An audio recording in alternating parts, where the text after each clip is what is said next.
Hello, bachcho. Let's read this question. So this question says the ratio of the maximum and minimum magnitudes of the resultant of two vectors a vector and b vector is 3:1. Now the magnitude of a vector is equal to magnitude of a vector किसके equal होगा ये आपको बताना है, ठीक है। And we have given the four options. तो देखिए बच्चों, इस क्वेश्चन को स्टार्ट करते हैं। So we are writing the key concept of this question. आपको वेक्टर्स का मैग्नीट्यूड बताना है, ठीक है। देखिए रिजल्टेंट ऑफ वेक्टर लिख लीजिए। इस क्वेश्चन का की कॉन्सेप्ट क्या लिख सकते हैं, रिजल्टेंट ऑफ वेक्टर, ठीक है। रिजल्टेंट ऑफ वेक्टर्स की अपनी मैक्सिमम और मिनिमम वैल्यू गिवन कर रखी है, ठीक है बच्चों। अगर आपके पास दो वेक्टर्स हैं, ये आपका मान लीजिए ए वेक्टर है, ठीक है। And there is another vector B vector, this is our B vector. इनके बीच का एंगल कितना आपका थीटा के इक्वल है।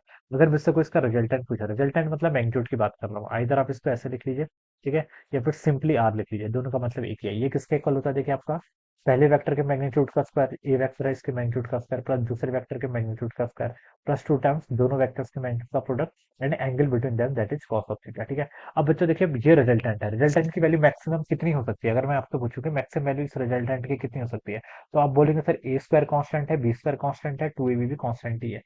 अब आपका maximum minimum value cos theta पर डिपेंड कर रहा है। कॉस थीटा की मैक्सिमम वैल्यू कितनी होती है, 1। जब कॉस थीटा की वैल्यू मैक्सिमम होगी तब आपका आर भी क्या होगा, मैक्सिमम होगा, ठीक है। तो कॉस थीटा को अगर मैं 1 पुट कर दूंगा तो देखिए ये कितना हो जाएगा, अंडर रूट ऑफ देखिए कितना, ए का स्क्वायर प्लस आपका बी का स्क्वायर प्लस आपका टू ए बी, ठीक है।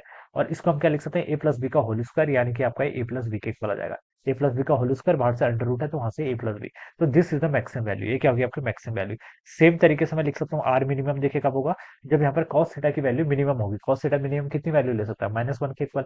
तो ये आपका A square plus B square minus two A B हो जाएगा, जिसको मैं ए माइनस बी का होल स्क्वायर लिख सकता हूँ, और ए आर मिनिमम की वैल्यू आपकी ए माइनस बी के इक्वल हो जाएगी, ठीक है। तो ये आपका आ गया। अब क्वेश्चन बोलेगा ratio of maximum and minimum magnitude, magnitude की बात कर रहे हैं, ठीक है। Ratio of maximum to the minimum magnitude, ये क्वेश्चन बोला गया है। ये किसके इक्वल, आपका 3:1 के इक्वल है, ठीक है। अब मैग्नीट्यूड ऑफ ए वेक्टर बताना है। तो आर मैक्सिमम देखिए बच्चों कितना है आपका, ए प्लस बी के इक्वल, अभी भी कैलकुलेट किया, आर मिनिमम ए माइनस बी, ये आपको 3/1 के इक्वल देगा। आप इसको सॉल्व कर लीजिए। ए प्लस बी देखिए किसके इक्वल आ जाएगा, आपका 3a माइनस 3b के इक्वल, ठीक है। यहाँ से ए को इधर लेके जाऊंगा तो 2a हो जाएगा, माइनस 3b को राइट लेफ्ट साइड लेके आऊंगा तो आपका 3b और भी 4b के इक्वल हो जाएगा, ठीक है। मुझे यहाँ पर क्या बताना है,